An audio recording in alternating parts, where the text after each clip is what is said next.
Welcome back to Rupert Reads. Today we're going to continue with The Adventures of Danny Meadow Mouse, Chapter 15, Peter Rabbit is Caught in a Snare. When Peter Rabbit, reaching up to nibble the bark of one of Farmer Brown's young trees, felt something tugging at one of his hind legs, he was so startled that he jumped to get away. Instead of doing this, he fell flat on his face. The thing on his hind leg had tightened and held him fast. A great fear came to Peter Rabbit, and lying there in the snow, he kicked and struggled with all his might. But the more he kicked, the tighter grew that hateful thing on his leg. Finally, he grew too tired to kick any more and lay still. The dreadful thing that held him hurt his leg, but it didn't pull when he lay still. When he had grown a little calmer, Peter sat up to examine the thing which held him so fast.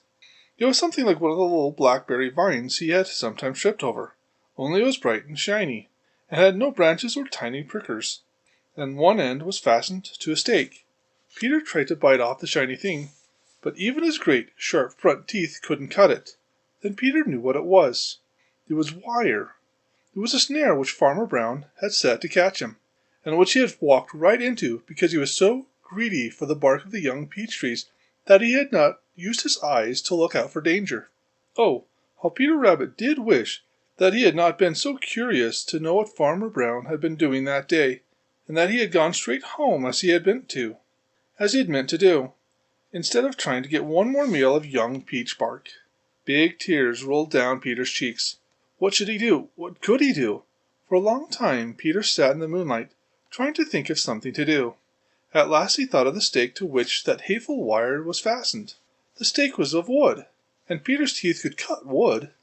Peter's heart gave a great leap of hope, and he began at once to dig away the snow from around the stake, and then settled himself to gnaw the stake in two.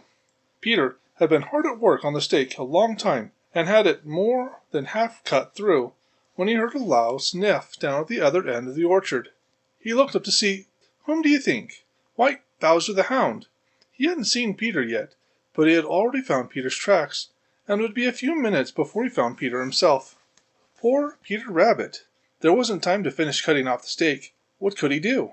He had made a frightened jump, just as he had when he first felt the wire tug at his leg. Just as before, he was thrown flat on his face. He scrambled to his feet and jumped again, only to be thrown just as before. Just then, Bowser the Hound saw him, and opening his mouth, sent forth a great roar. Peter made one more frantic jump. Snap! The stake had broken. Peter pitched forward on his head, turning a somersault, and scrambled to his feet. He was free at last. That is, he could run, but after him dragged a piece of the stake.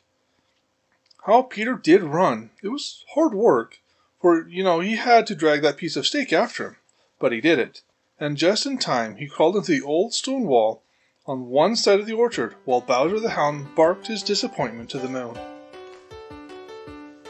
And that's the end of that chapter. And if you liked it, please join us again, and please consider liking, commenting, and subscribing. Thank you.